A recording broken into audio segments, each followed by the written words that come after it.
Come on. There we go.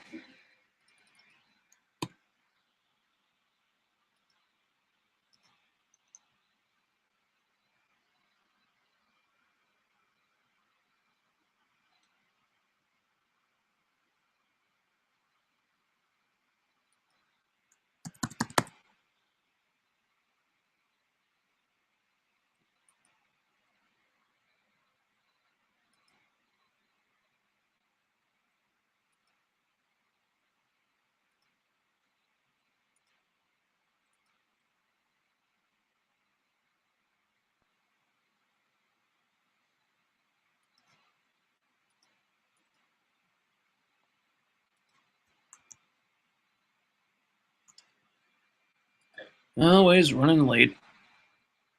Should have done this 5 minutes ago.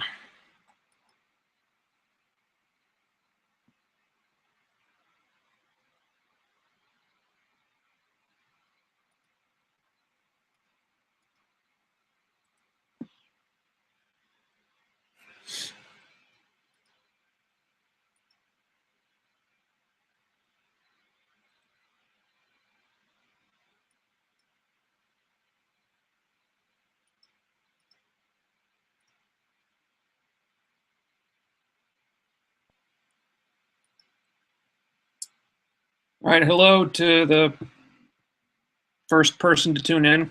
We'll start in just a minute. Running a little bit late. Should have set this thing up 5 minutes ago, but yeah, like one or two more people, and then we'll start. Because I don't want to have to keep explaining everything multiple times. Don't want to repeat myself, so we'll just wait. We'll just wait like one or 2 minutes.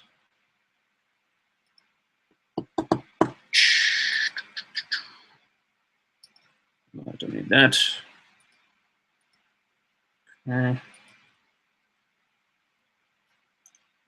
If you got any questions or comments about the Shield or Gotham premieres, just leave them down there.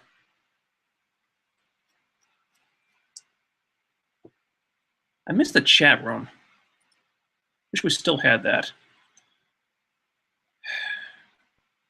All right.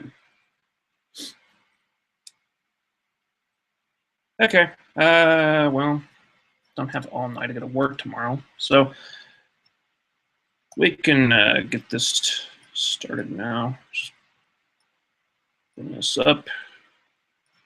Okay.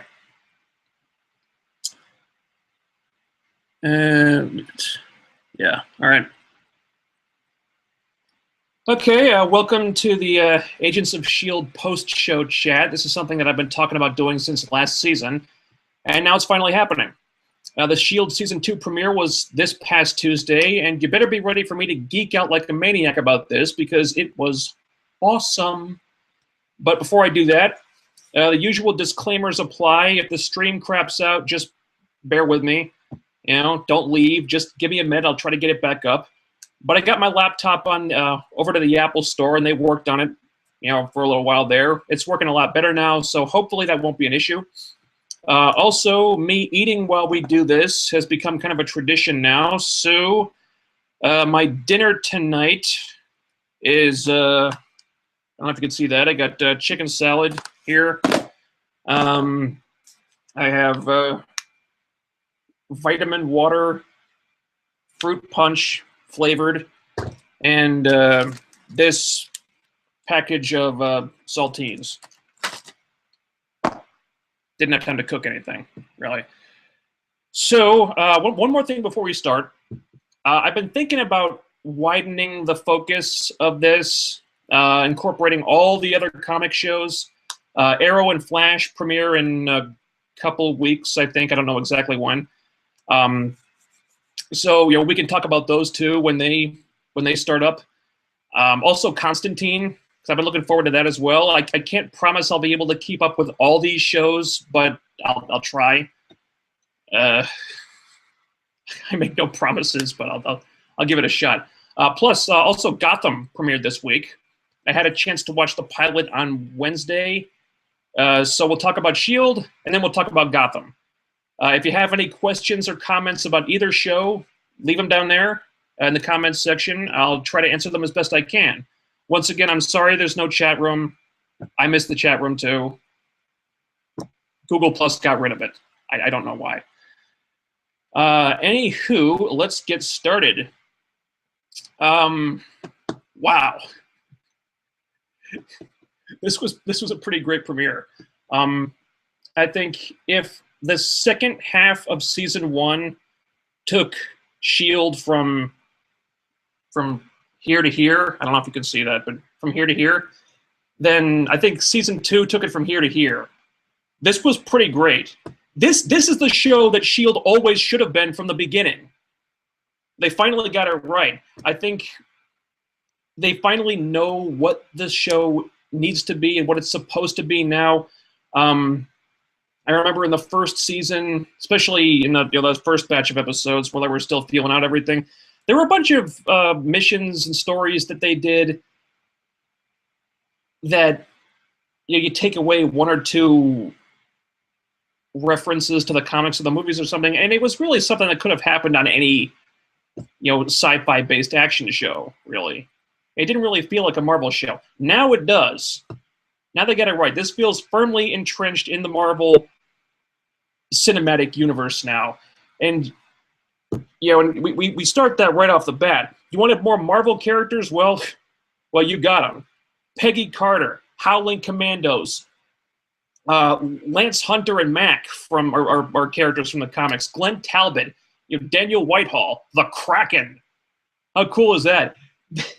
This means that at some point during this season, we may actually hear a character say, "Release the Kraken."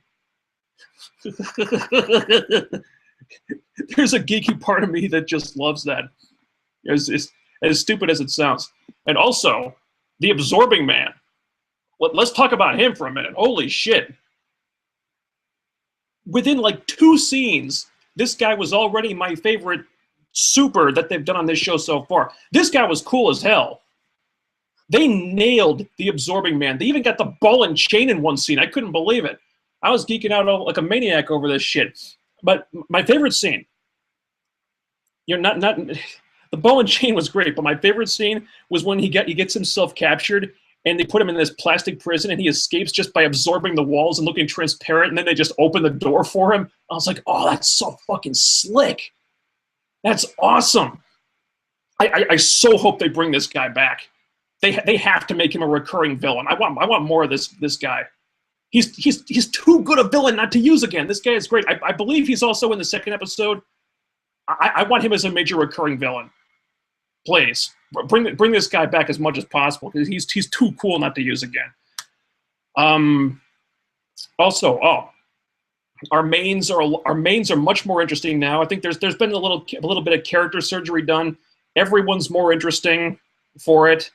The character conflict and turmoil feels a lot more compelling, especially with Ward and Fitz, and I'll get to them in a minute. Things like Coulson actually, risking the lives of his agents just so they can acquire a Quinjet in the climax. I mean, this is something that season 1 Coulson would have never done. So you see, the effect that being the director of S.H.I.E.L.D. is having on him. He's already starting to act a lot more like Fury. Still kind of surprised he did that, but man, yeah, it really goes to show how much the stakes have been raised now. Everything feels a lot more dire. I mean, they introduce all these these really cool cast of new characters, only to kill half of them off at the end of the episode. Oh my god. You definitely get the sense that the good guys aren't safe anymore. And it really is life and death right now, and it feels like it. Of the new characters that are still alive, I really like Lance Hunter a lot. This guy is really charming and a lot of fun. I'm glad he's sticking around because this guy, I think he's a keeper. I am really bummed about Lucy Lawless, though. This was a sticking point with me. That you bring in Lucy Lawless, you give her this really cool character, and you make her a lot of fun and seem like someone that we want to spend time with and learn more about. And then you just kill her at the end of the episode? Come on. It's Lucy Lawless. Do you want to keep her around? Oh my god. It bugs me because in the character Isabel Hartley, I believe in the comics, Victoria Hand was involved with a woman named Isabel, wasn't she? So if you had a story about that she was, the lover of the now deceased Agent Hand, that gives Agent Hartley, a big grudge against Agent Ward, and I thought there was a great potential story there. I'm really sad that they didn't do anything with that. It's like, I guess they wanted it to be like really tragic, and to see like a character with so much potential get killed off in that way. But oh man, that bummed me out. I mean, come on, show. They couldn't have killed Trip instead. Why kill Lucy Lawless? Okay, this leads me to my one and only complaint about this episode, all right? Trip. I still just don't like this guy.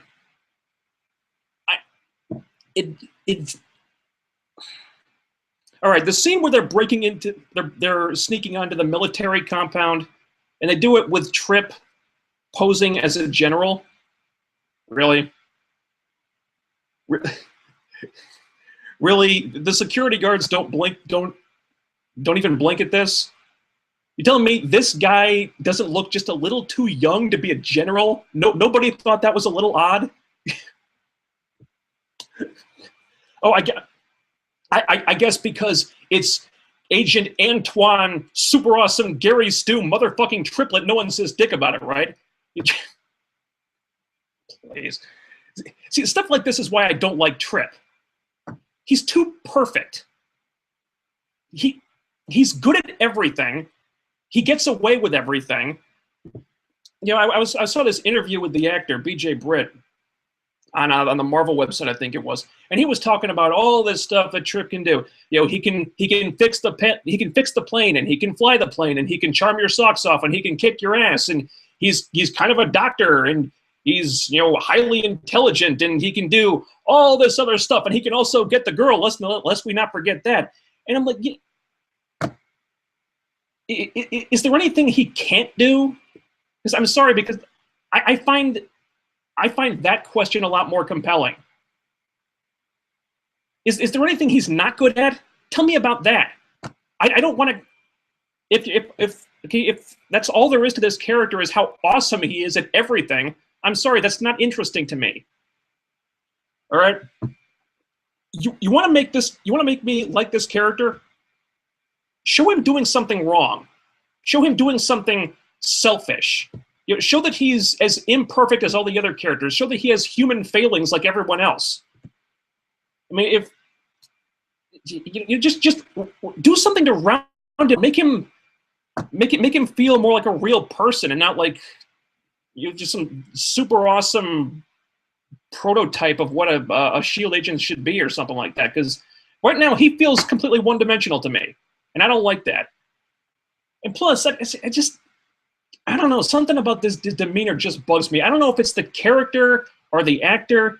It just seems like he's always trying just a little too hard to be charming. He's like, well, come on, girl, you know I look good. It's like, what? Really? Really? Why do fans like this character? I don't know. I'm sorry, this guy bugs me.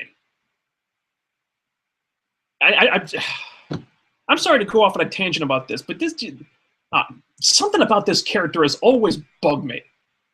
He's the Laurel Lance of this show. He's S.H.I.E.L.D.'s answer to Laurel Lance from Arrow. Not quite as annoying as she is, but still, he's the one thing about this show that I just can't get on board with this guy. But anyway, let's move on to characters that are more interesting than Trip, which is pretty much the entire cast. But Hannibal Lecter Ward. Wow, this is not going the way I expected it to. Apparently they've got Ward in the basement locked up, and he's he's gone through through a pretty dark period, post-suicide attempt ward now.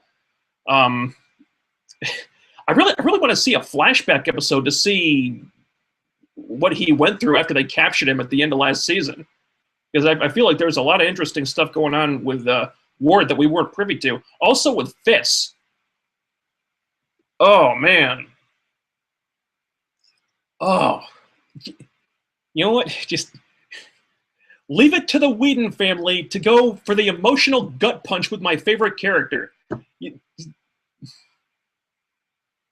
know, after they saved him from the drowning last season, and they said his brain was without oxygen for a long time, I had so many theories about how that could have affected him, because you knew he was going to be messed up from it.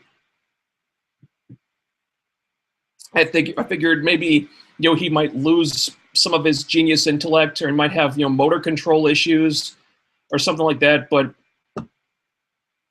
oh wow, it is so much more painful than I thought. Not only did he lose his intellect, he lost his mind. I mean, he can't remember things, and he's having problems with his speech. He can't express, you know, all the thoughts in his head. He's really screwed up. And it's just, this is rough. I mean, the guy can't even trust his own thoughts anymore, really. And for a character like that, that's like the worst thing that could happen to him. And then there was the part with Simmons. Wow. I was aware of the hallucination theory. I heard about it on Tumblr. You know, a lot of people on Tumblr were theorizing that Fitz was actually hallucinating that Simmons was there, and you know, there were a lot of visual clues in the media that was released. You know, photos from the episodes, how, you know, she was still dressed like she was in the first season, still had her hair done like that in the first season, and she was wearing the same clothes as she was in the Chitauri virus episode, which would hold very special significance to Fitz in his mind. And she didn't look anything like, you know, like she did in the cast photo, where her hair was shorter and her clothes were different and stuff. So people were thinking maybe Fitz is just hallucinating that she's there, because apparently that's a real symptom of people that people experience when they've gone through stuff, something like what he did. Apparently that's an actual symptom of the trauma, I guess. But yeah, just seeing it play out the way it did, that was heartbreaking. I mean, in the actual reveal that Simmons wasn't even with the team anymore, and she'd actually been gone for months, and that Fitz had been just mentally deteriorating the whole time. Oh my God. I kind of wanted to cry over that. That was awful, considering how close those two were. Oh man. I'm sorry. These are my favorite characters on the show. And just to see that, oh God, that's really devastating.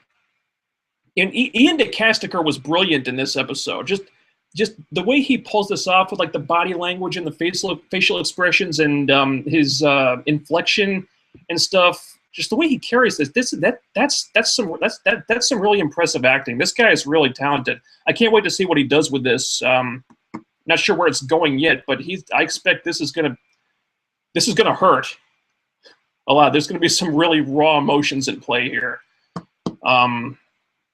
Yeah, especially when Simmons comes back, and I believe, well, that's a spoiler, but you know, the episode descriptions are out there, so if you want to know when the real Simmons comes back, just look those up. Oh, the ending! Wow, the ending! Awesome ending. Yeah, I don't know if any of you saw my review of the pilot from season 1. One of my criticisms of it was that the ending didn't really grab me. It didn't feel like a good, they had a good hook to lure you back for next week. They needed something like this. This was great. The car is speeding away with Hartley's team. You know, they're trying to get her to a hospital before that obelisk, whatever it was, you know, kills her. And they just sawed her arm off to try to save her life. Oh Christ. And then the car crashes. Hartley's dead. After they just cut her arm off to save her. Idaho's dead.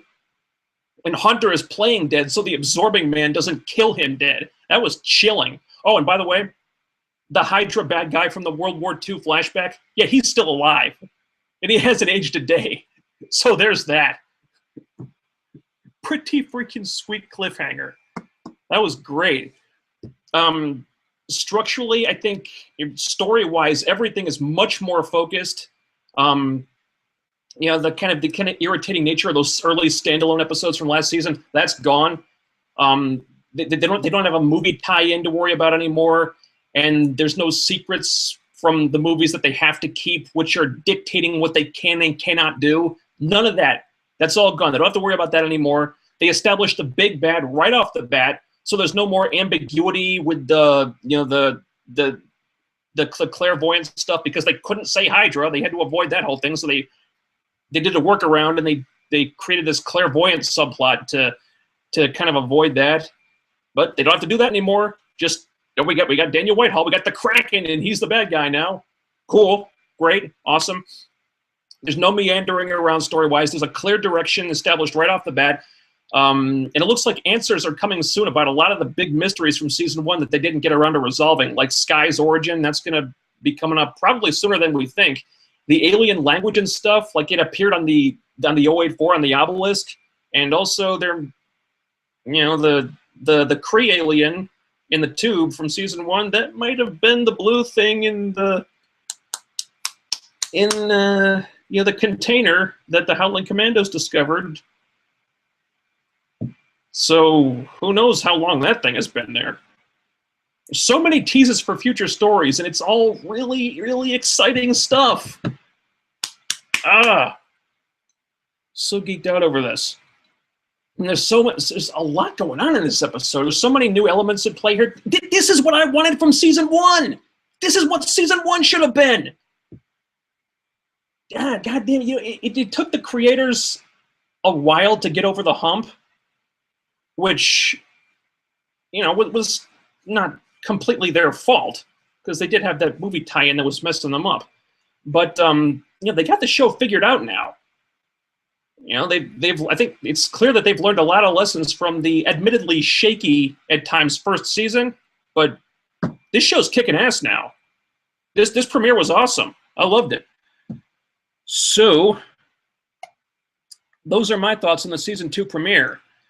And having said that, let's get to your questions.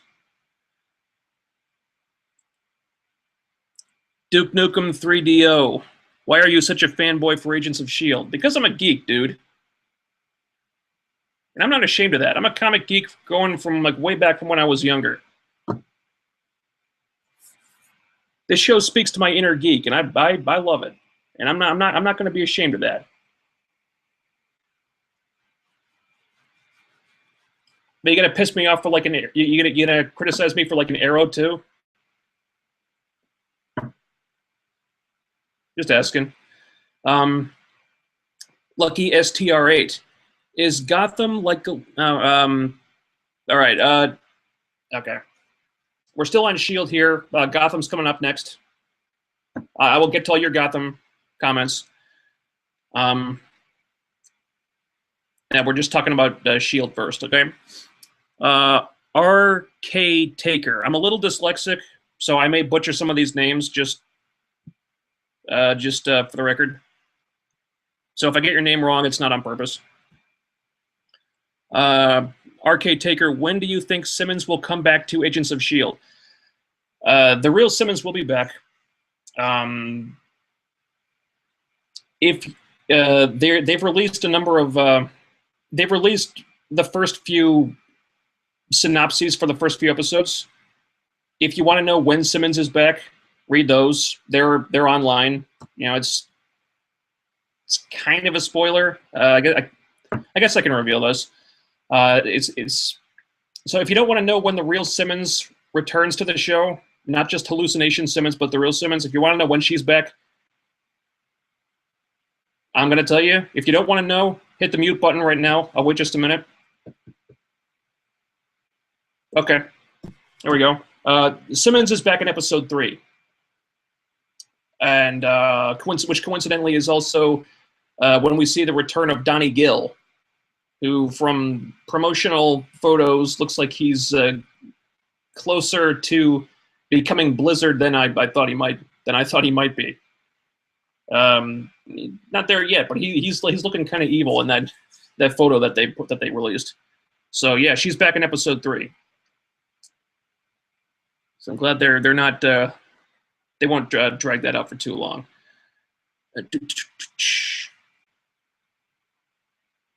The Save Me one. With S.H.I.E.L.D., I kind of thought something was up when May did not acknowledge Simmons at all, but I did not expect that. Yeah, that was clever because all the clues were there. But careful viewers would notice that at no point did May ever interact with Simmons. I mean, they didn't act like she wasn't there, but May was always talking to Fitz, and they had Simmons like saying stuff, but May didn't respond to it. I thought that was really clever the way they did that. I also love that first shot where it's Simmons and she's all blurry, and then they sort of pan over to Fitz, who's in focus. That was a really nice shot. The cinematography is different this season. I think that they've ramped that up a lot. They made some changes. Everything's a lot darker. Like the honeycomb room looks a lot cooler now. It's a lot darker. It's under a spotlight. Kind of looks more like an interrogation room. I really like the changes they made to the cinematography. It looks a lot cooler now.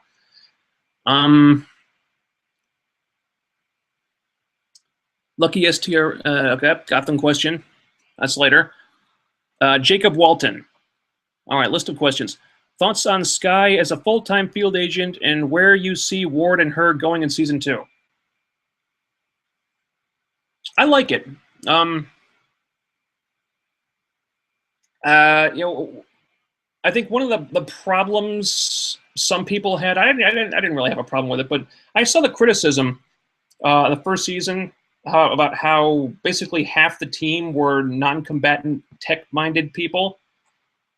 So I think having Skye be more of a field agent now, I think it works. And they did show her training and stuff, and apparently during the time jump between seasons, she was training a lot with May. So I think it works.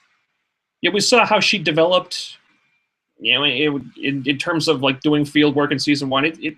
I like it. It's a good change, and she's, she feels less. How do I put this? I like the changes that they made to Skye because it feels like she belongs on the team now. Whereas in season 1, it's like, well, she's there, but we don't really have a reason other than because she's super awesome hacker Skye. Now it feels like she belongs there, and I like that. Yeah, my issues early on with the Skye character have kind of been resolved now, and I like her a lot more now. Where do you see Ward and her going in season 2? Ward and Skye, huh? Well, I don't think they'll be hooking up anytime soon. Obviously, they will have to get Ward out of that cell eventually. Not sure how. My guess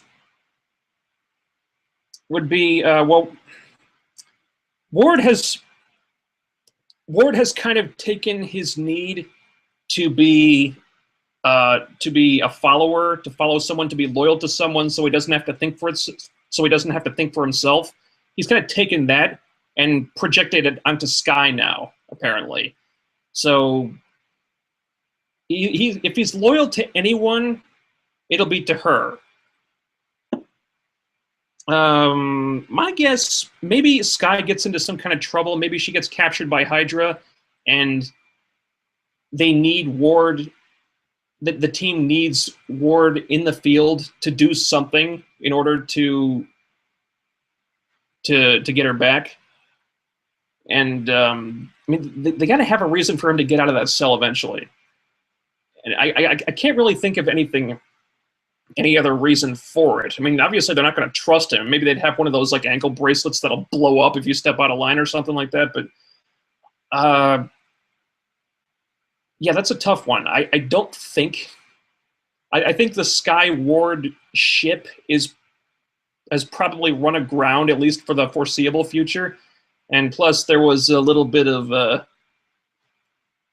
they were Sky and Lance Hunter were kind of checking each other out a little bit in one scene, so I think they might play around with that. If they still intend to pursue the Sky Ward relationship, I think it's only going to be after Ward has at least somewhat redeemed himself, which is not going to happen overnight. That's going to be a long, drawn-out process.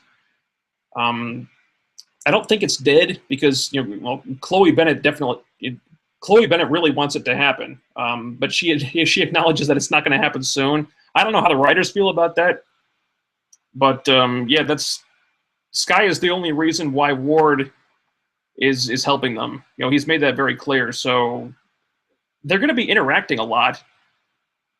Beyond that, I couldn't tell you. Your guess is as good as mine.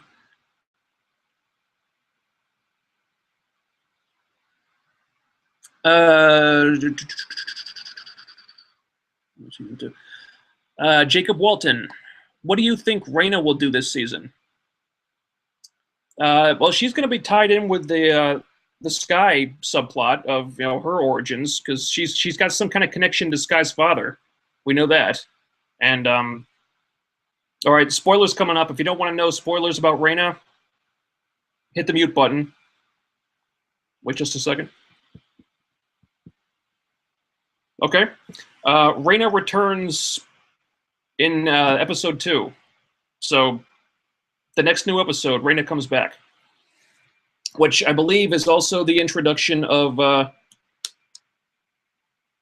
I think that's also Kyle MacLachlan's first episode, who's playing Sky's father. So there's going to be interaction there. It's kind of interesting what they've done with Raina because she was not intended to be this big of a character. I believe at first she was only going to be a one-off character, but they just liked the actress so much that they expanded her role, and she's really worked out well. Yeah, I like Raina a lot. She's really interesting. And now apparently she has some kind of a connection with Sky, maybe some shared genetics. I still think they're going to go the Inhuman route with Sky, so maybe her and Raina are pre-Terrigenesis Inhumans. Can't wait to see how that plays out. Because apparently Marvel has a big cinematic universe plans for the Inhumans. They want to do that at some point.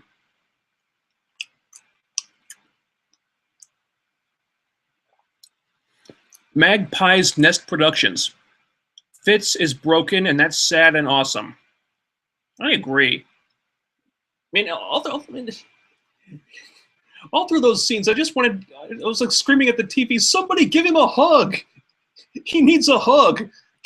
God damn it, the poor guy. It's like the whole world is crapping all over him, and he's barely holding on to his sanity. He's conjured up this mental avatar of Simmons just to help him cope with everything, when in actuality it's probably just making the problem worse, and no one's helping him. It almost seems cruel to keep him there. I mean, isn't there a hospital they could send him to or something? The guy needs medical help. I mean, he's deteriorating mentally. It's so sad and heartbreaking. And I mean, the poor guy. I feel for him. Oh man.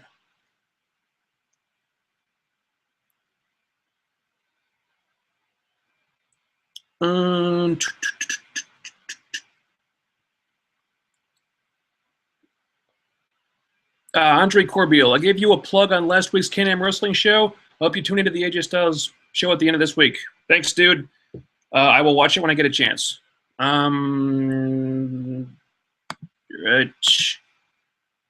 Let's just check, see if we got any new comments here. It's true. Magpie's Nest Productions. Who do you want from Marvel to come in now? Dream or realistic? I talked about this on the earlier live stream I did. I don't know if it was about the finale or what, but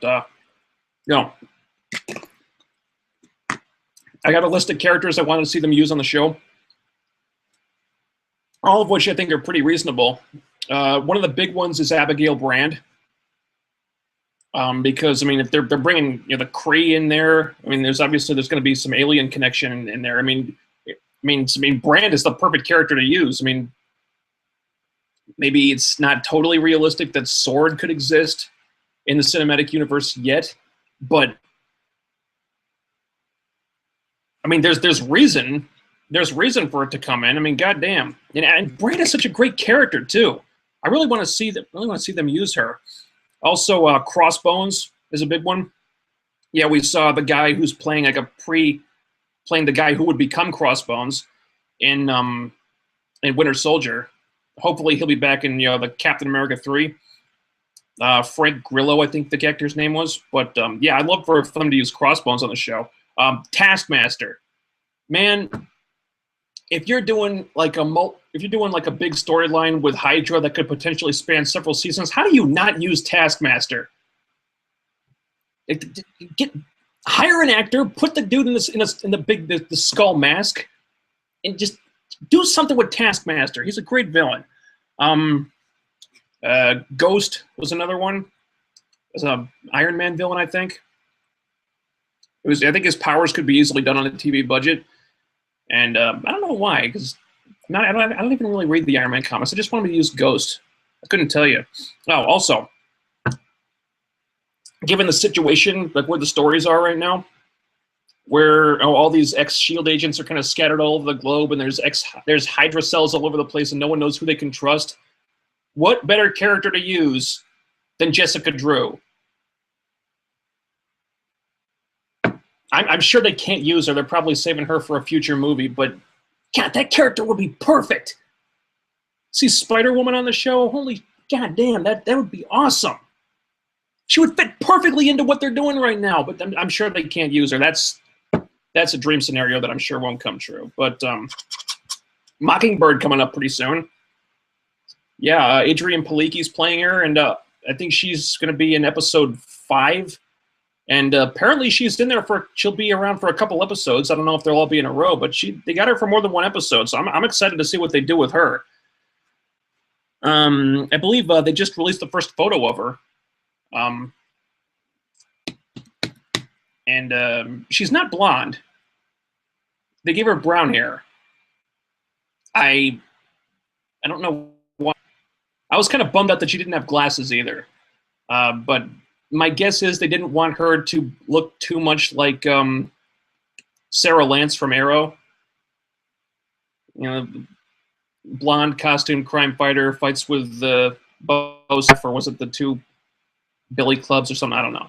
There are a few aesthetic similarities that maybe they were trying to avoid, but yeah, I love Adrienne Palicki. Looking forward to Mockingbird in episode 5. Gonna be a lot of fun. Sorry, didn't mean to offend you, FK. It's cool, dude. It's cool. Okay. Refresh this. Anything new? Okay. Oh. Lucky STR8. How can they integrate Ant-Man into this? Ant-Man, really? I don't know. Quite frankly, the fact that Ant-Man, that they're even doing Ant-Man and putting him in the cinematic universe is kind of baffling to me. How does Ant-Man get a movie before Captain Marvel? Really? I don't know. That whole production seems very troubled. If there's a movie that's going to break Marvel's streak of number one, top of the box office successful movies, I think it might be Ant-Man. That production's had a lot of problems. They lost their director. They had to replace him. Some of the cast dropped out. They still got Paul Rudd and Michael Douglas and Evangeline Lilly, but yeah, some key people had to be replaced. It seems like they're making a lot of weird decisions too. Making Hank Pym, an older guy, and apparently Janet Van Dyne, him and Janet Van Dyne had a daughter who is an adult now, and maybe Janet Van Dyne might not even be around in the movie. They're making some weird choices with that movie. I don't know. The jury's out on that one. But I don't really have a lot of interest in seeing Ant-Man on the show. Just my opinion. I think there's much cooler. There's much. And I got nothing against Ant-Man. I just don't. The character doesn't really interest me. I'll wait and see what Paul Rudd does with it. But yeah, I have a list of characters I want to see on the show, and he's not high on it. He's just not. All right, Jacob Walton. Based on what we saw with Peggy Carter, how do you think her show will carry out? Like, do you want to see the Commandos, Stark, Dr. Zola, etc.? I believe Howard Stark is on the show. He's the character on the show, yeah. I don't know if it's the same actor as in Captain America, the First Avenger movie. Get back to you on that. But yeah, Howard Stark is on the Agent Carter show.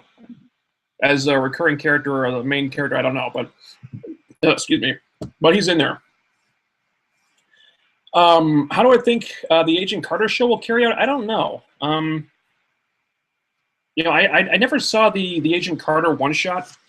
I saw clips of it.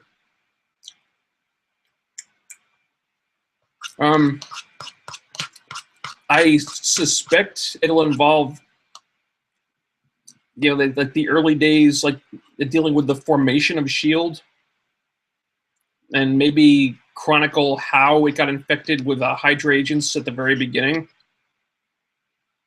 Yeah, that was teased a little bit in Winter Soldier, how when Cap and Black Widow went to that bunker and they saw like the original S.H.I.E.L.D. members and Peggy Carter was up there. But I don't know. I'm looking forward to it, but I have more questions than anything else about how that show is going to work. Oh, did I just lose the damn stream now?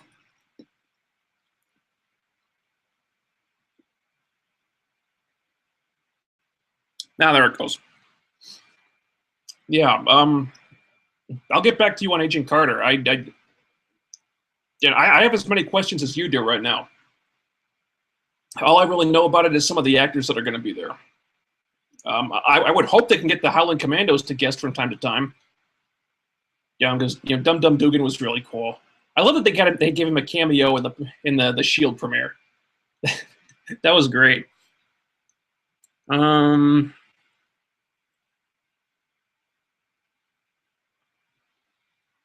Since Lucky STR8, since Hydra plays a role in the show, do you also see the Watchdogs as villains? I don't know who that is. Sorry. I'm not really well versed in S.H.I.E.L.D. comic lore. There's always more of an X-Men guy, so I don't know who the Watchdogs are. Maybe you can, if you could tell me, maybe I could answer. But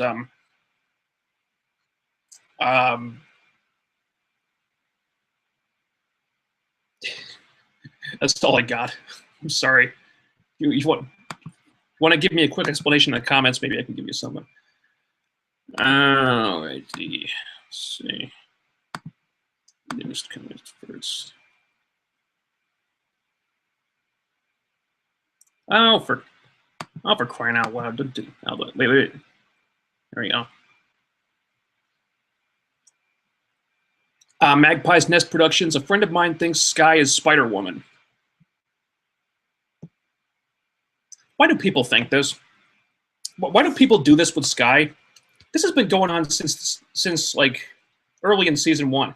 People making all these theories and predictions that Skye is someone else. She's Jessica Drew, or she's Carol Danvers, or whoever the hell. She's like some kind of big Marvel character. I really don't think so. I think if she was Carol Danvers, they would just call her Carol Danvers, and they would make her Carol Danvers. If she was going to be Jessica Drew, they'd call her Jessica Drew. I'm sorry, I don't know where that comes from. All these fans trying to make Skye into something else. I don't get it.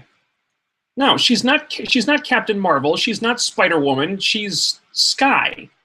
And I think that's just fine. You know? You know? Magpie's Nest Productions, how do you think Hail to the King, the Marvel short, will affect the show? I didn't see that. I'm sorry.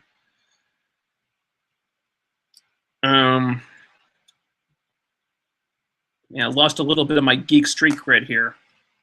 There's a couple things I haven't seen. I'm sorry. All right. Check for Shield comments one last time. And I have to work tomorrow, so we can't go too late. So if that's all we have for Shield questions at the moment, I guess we can move on to Gotham now. I'll just call up my notes here. All right.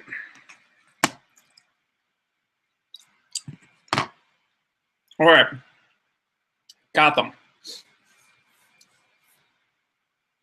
I actually didn't know it was premiering this week. I think I found out Sunday or Monday afternoon when it was going to be on.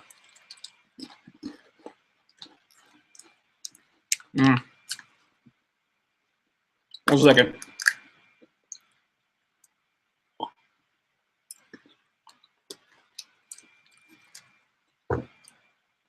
And so I watched it on Hulu Wednesday. My reaction, it's not the worst comic show I've ever seen. Wouldn't say it's the best either. I think the strengths of the show are definitely the aesthetics. Everything looks good. The cinematography is beautiful. The sets are gorgeous. I buy that this is Gotham City. I believe that.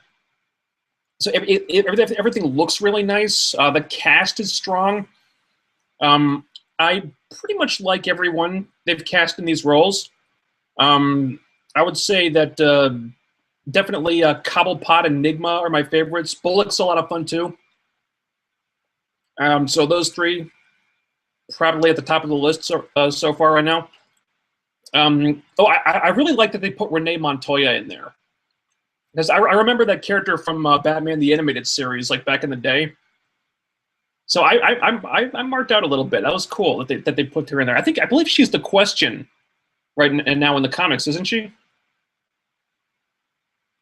I don't know what they did with her in the New 52. I can't decipher that whole mess. But anyway, yeah, I'm really glad that Renee Montoya's in there. I hope she sticks around. So that's the good stuff about the show. It looks good. The cast is good. And so those are things it has going for it. The cons are, yeah, this is where the show falters a little bit for me. The story felt weak.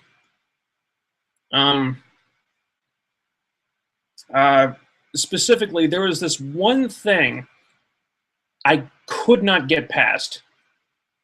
When Gordon and Bullock are tracking down the suspect, trying to find out who killed the Waynes. Yeah, they have a suspect, this Mario Pepper guy. They go to find him at his home. He runs. There's a fight. He ends up dead. This entire situation felt so contrived and so silly to me. I could not get past it. Because once he's dead, there's this very inorganic, just manufactured. They're trying to create tension with this because the guy is dead. It does not work at all. Because apparently there's speculation, they think he might have been framed and he might not be the actual Wayne killer. And because of that, oh no, he might have been innocent. We might have killed an innocent man. No, you didn't. He shot at you. What? The guy shot at police officers. I don't care if he was framed or set up or what. He may not have been guilty of killing the Waynes, but he was not an innocent man. The guy shot at police officers. And you're saying, and then Bullock is saying that if word gets out that we killed an innocent man, our careers are over. We'll be finished in this town. And what? How? The guy had a gun. He was shooting at them. They go to his apartment. They question him.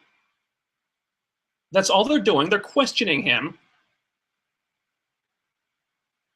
When they say they want to search the place, he runs away. They pursue him. He pulls out a gun, starts firing at them. Now, I'm not a cop. I know nothing about criminal justice. But if an armed suspect starts shooting at police officers, I'm pretty sure they can legally kill him at that point if they have to. If that's what it takes to bring him down and stop him. That's self-defense. Okay? And it's like, oh no. He might have been innocent. Gordon and Bullock did nothing wrong in this situation. The guy was dangerous. He had a gun. He was shooting at cops. The guy ended up dead, but they were well within their rights as police officers to take the motherfucker down. He had a gun. He was shooting at cops. They did nothing wrong here, and yet it's like it's like the big crux of the episode is like, oh no, we may have killed an innocent man. The motherfucker was not innocent. Come on, that whole situation just felt so contrived to me. I could not get past it. Christ's sake. Also, some little things were bugging me. When Cobblepot snitches on Fish Mooney to Montoya and her partner, she takes him at his word with no proof, and she just believes that he's telling the truth. Now, he actually is telling the truth, but you don't need any proof or evidence. You're telling me that Oswald Cobblepot looks like a trustworthy guy? You're just going to take him at his word? Really? I want a little assurance that he was telling the truth, or the guy is a criminal. He's clearly not the most trustworthy person in the world. You don't want some proof? You're just going to believe him? Okay, and I probably wouldn't. He could very easily be lying, but I probably wouldn't have believed him, maybe even if he was telling the truth. I don't know. It bothered me. Also, this might just be me nitpicking, but over the course of this one investigation, Gordon and Bullock seem to run into half of Batman's rogues gallery. In this one case, you got the Penguin in there, or the guy who will become the Penguin, and then you got Edward Nygma, who apparently is like a medical examiner or something that works with the police. Okay, the you got a pre-Catwoman Selena Kyle who, by complete coincidence, witnesses the murder of the Waynes. Well, that's convenient. Oh, and also, the guy who is apparently set up for the murder of the Waynes is the father of a father of the girl who will become Poison Ivy in adulthood. And why did they change her name? Come on, show. She's Pamela Isley. Ivy Pepper? What is that? Why did they change her name? Why do that? That is. What was the point of that? I didn't get it. Also, this is a really ridiculous nitpick right now, but well, how does Gordon afford an apartment that nice on a cop's salary? I don't know why I noticed this. It just seems so strange to me. Maybe his fiance is rich or something. I don't know. But anyway, yeah.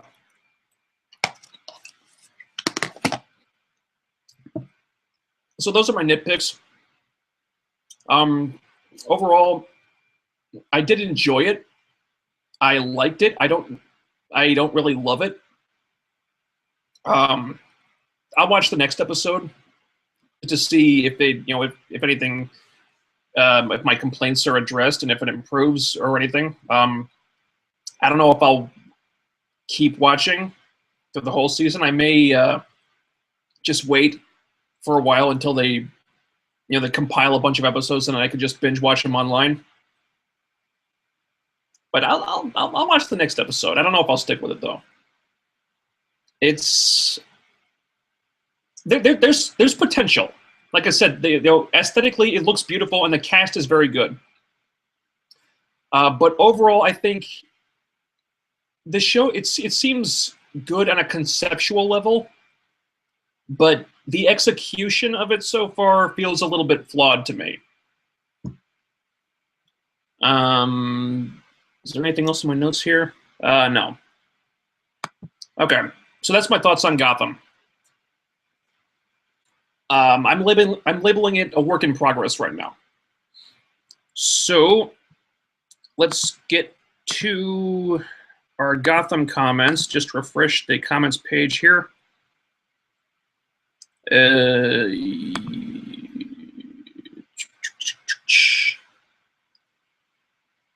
Okay. The Save Me one. I hope that stand-up comic will not end up becoming the Joker. His reaction to Penguin getting beat down was terrible. I don't think he will be.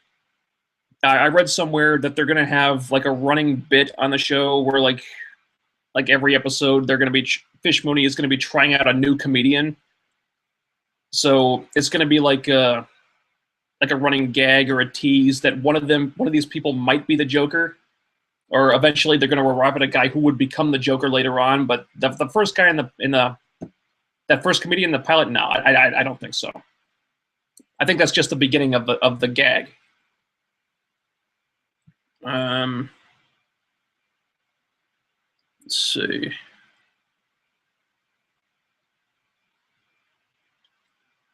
Lucky STR8. Is Gotham like a lead-in to the Christopher Nolan Batman movies? As in, like, existing in the same universe? No. No, I don't think, no. I think the Nolan, the Dark Knight trilogy, I think, was very self-contained. I think, now, if you're asking, is it a lead-in to the new Batman? The Zack Snyder Batman, the Batfleck? Beats me. I don't think they're doing a shared universe type of thing. DC doesn't have all their ducks in a row in that regard. No, I think Gotham is going to be more or less in its own universe. There might be potential for crossovers with Arrow and Flash. Even that seems a little far-fetched to me. So to answer your question, no, I don't think so. Okay, yeah. Stream's still working. Good. Okay. Lucky STR8. Do you regret watching Raw instead of Gotham? Kind of. Raw was pretty boring. Oh, God. That Bella feud. Jesus Christ. Now they're feuding over their last name. Their last name? Really? Really, WWE? What decade do you think this is? Come on.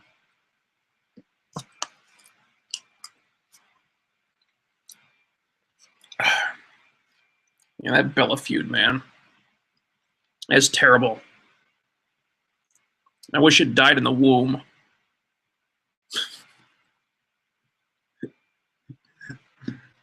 Oh, that line will never not be funny. Nikki Bella really can't act at all. Let's see.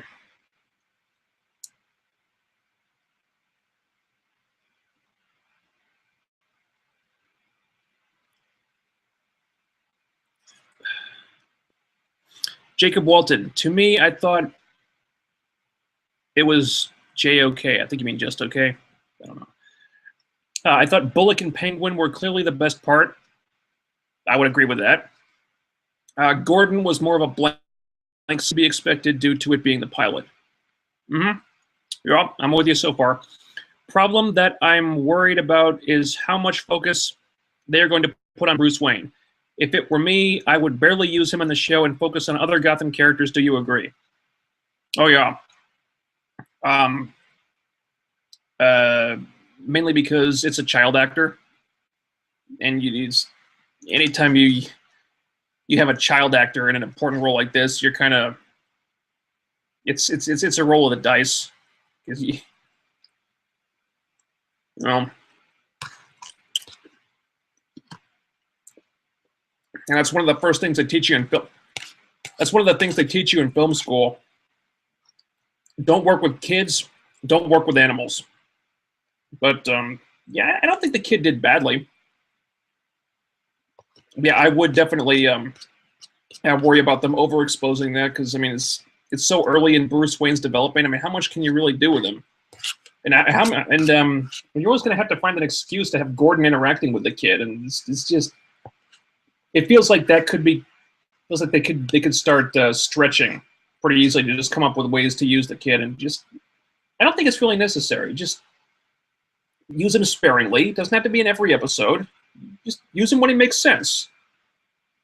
You know, I think I'd prefer that than just having, the child Bruce Wayne popping up all the time in a show about,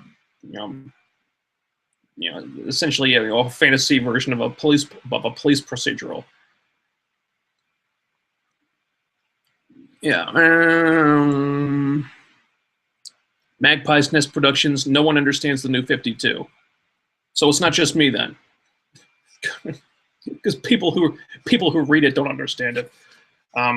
Again, I'm not a DC guy. I don't read the DC comics. Occasionally, I'll flip through one, but I really don't follow it closely at all.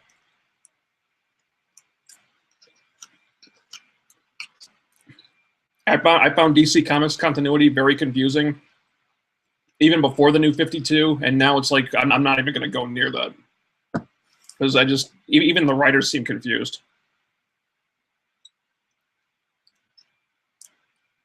Hey, RK Taker. Not only was he, meaning Mario Pepper, not only was he shooting at them, he almost stabbed Gordon with a knife. Thank you. Yeah, that's what I'm saying. I didn't understand that whole plot line at all. Why were they so worried that they might have killed an innocent man? The fucker was not innocent. He was clearly a bad guy. He tried to kill police officers. They were well within their rights to do what it took to take him down. If that meant he ended up dead, so be it. He was a violent guy. He was trying to kill them. What were they supposed to do? I could not get past that whole plot line. It made no sense to me at all.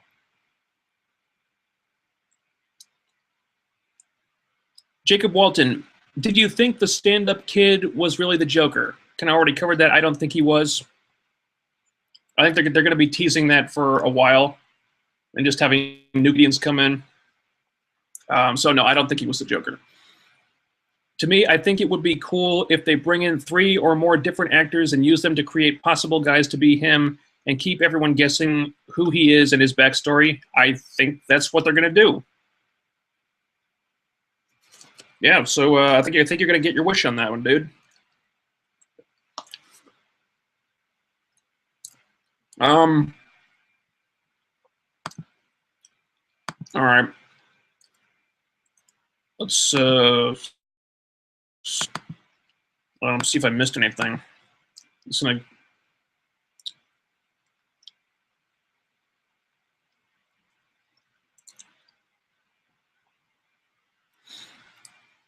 Lucky SDR8, I had the same problem with having half the villains.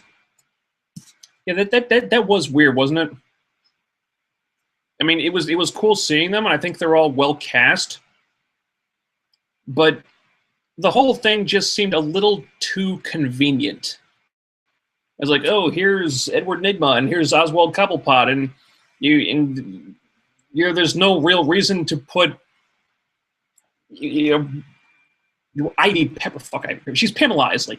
There's no real reason to put the child, like the 8-year-old Pamela Isley in there, but there she is anyway. It isn't fit.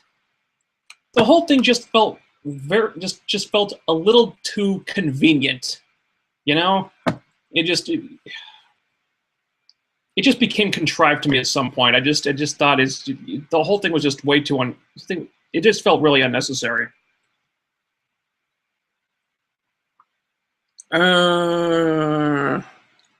Lucky STR8, do you see Jaden's mom becoming her own original villain on the show? Like how they came up with original characters in the animated series. Arcade Taker, she already is an original character. Fish Mooney isn't in the comics. Okay. Arcade Taker answered that one for me. Jacob Walton. And finally, what storylines / characters do you want to see from Gotham? Good review and Hail Hydra. LOL. Okay. What storylines do you want to see from Gotham? Not being really well versed in the comics, like I don't know if I'd have a good answer to that. Plus, this is before all the really good Batman stuff would take place. So, if they want to incorporate stuff from the comics, I think it would be more about like setting up stuff that would happen after the events of this series would take place, and that's kind of a problem. Oh, god damn. I keep going back to the Batman Year One story, which I've sort of glanced at. I've never actually read the whole thing, but I know Gordon, I think has an affair with some woman named Sarah Essen in that thing, doesn't she? Doesn't he? Might do that at some point. I don't know. I don't think I have a good answer to this one. It's hard because you got all these characters that are pretty far removed from their comic incarnations. So, I mean, are they going to do a storyline about the 8-year-old Pamela Isley and keep bringing her back into cases and stuff when it doesn't make much sense to use her because she's just like 8 years old or something? How's that going to work?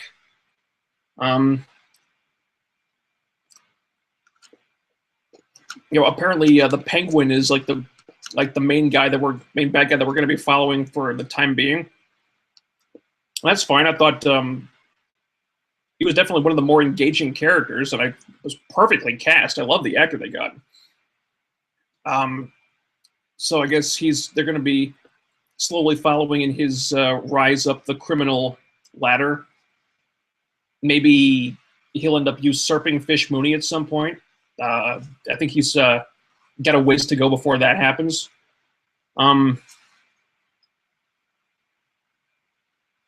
Yeah, I don't know, because I keep thinking of stories featuring the Batman villains, but they're not they haven't become those people yet.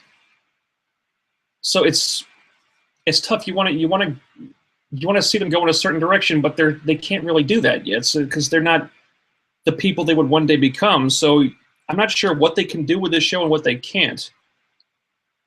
I'll get back to you on that. Maybe we'll get a better idea once we see a few episodes. Where do you see Gotham going in season 1? Magpie's Nest Productions. I couldn't tell you. Well,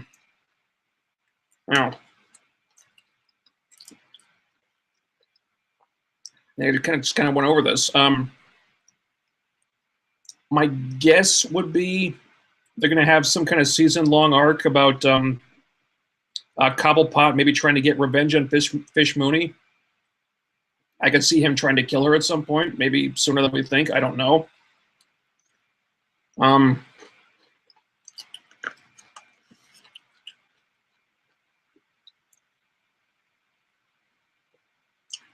Maybe the search for who killed the Waynes will be more of a drawn-out story. Because I think it has to be. Otherwise, I mean, what reason do they have to keep 10-year-old Bruce Wayne around? I think they've got to keep coming back to that. Beyond that, I couldn't say. Lucky STR8. Why did it take so long to bring Harvey Bullock to live action? I don't know. I kept hoping he would show up in the Dark Knight movies.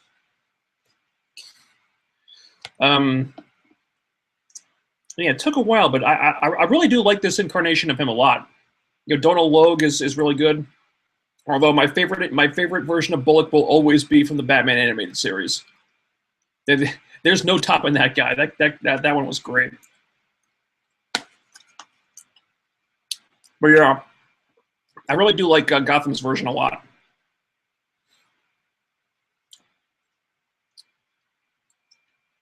Lucky STR8 again. In the series finale, do you see them doing a Smallville where he gets the suit? Yeah, I think probably. I read that somewhere, like an interview with the producers. Like, well, I figure like in the last episode, the last shot of the last episode will be Bruce putting on the cowl and like becoming Batman. So right when everything gets really cool, that's when the show ends. But yeah, that's my guess is that would be the plan. All right. All right.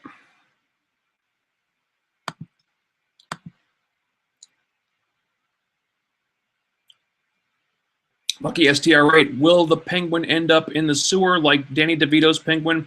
Oh, Christ, I hope not.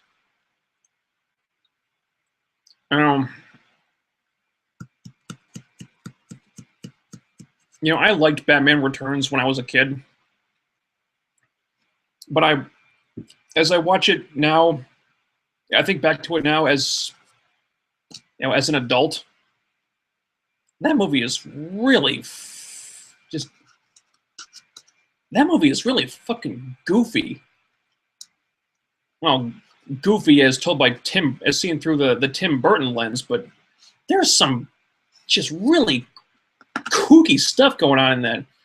And I don't know, his rendition of the Penguin is something you're either going to love or hate.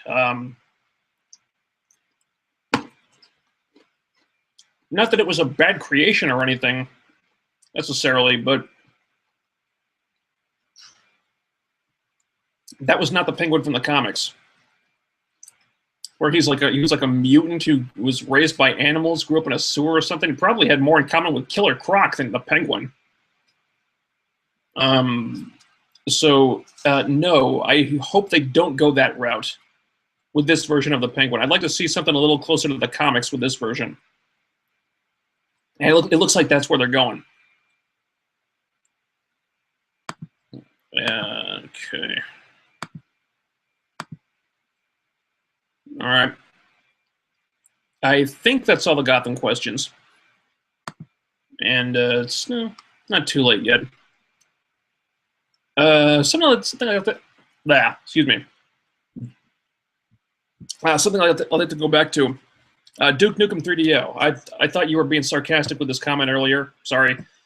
Why are you such a fanboy for Shield? Well, if you think about it, what they're doing with this show is kind of a first in television and entertainment. They're doing something with this show that's never been done before with Shield.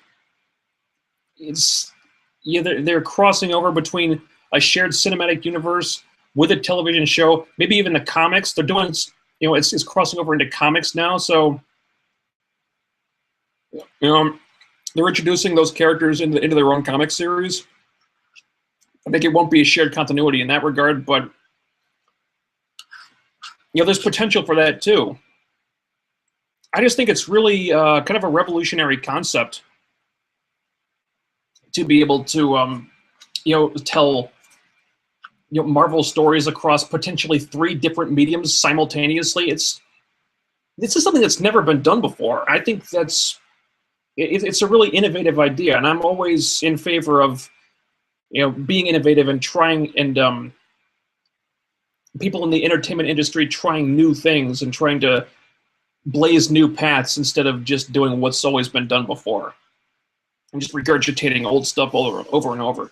It seems like with Agents of S.H.I.E.L.D., they're trying new things, new ways of telling stories, and I'm a big supporter of that, trying new things. Plus, I've always been a Marvel geek my whole life, and now I get to see characters from that universe I've always loved every week, potentially every week on a screen and doing stuff I always wanted to see when I was a kid, and I'm sorry, I'm just a huge geek for this stuff.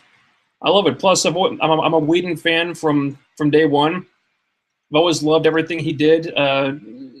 Almost everything. Didn't like the last 2 seasons of Buffy so much, and Cabin in the Woods, it just didn't really do anything for me. But yeah, I'm one of the biggest Whedon supporters that you'll find anywhere. And even though this is more of a Jed Whedon show than a Joss Whedon show, he's he takes after his big bro, and I'm sorry, I love the show, and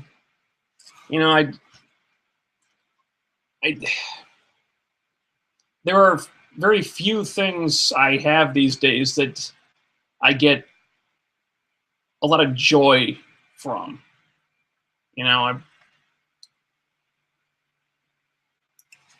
I find as I go through life, you become more jaded, and I don't get excited about much anymore. But I watch Shield, I feel like I did when I was reading comics as a little kid. It's kind of like the Muppets. I watch the Muppets, and it makes me feel like I did when I watched them as a kid, and I still like it. I still love the Muppets, and it's the same thing. It makes me feel excited, and I love that. There's not a lot of shows or anything really that that can make me feel that way. And I don't know. I love the show. I love the characters. It's kind of one of the best parts of my week.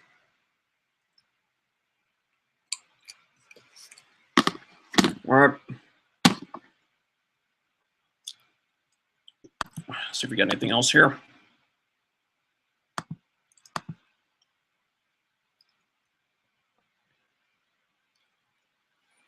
Okay, that seems to be it for questions. Just going to check once more real fast here.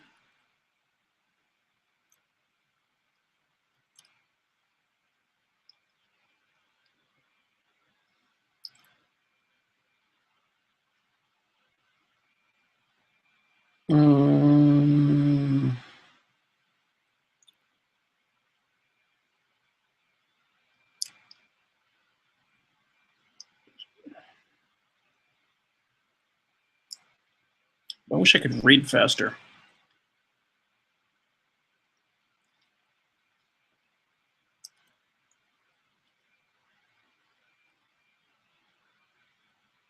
Okay.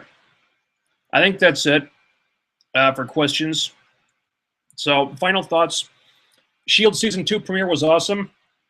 If you're not, if you stopped watching it at some point because it was admittedly pretty shaky in the early goings in season 1, you should give the show another chance because it's really firing on all cylinders now. The premiere was awesome. I can't wait to see what happens next with Gotham.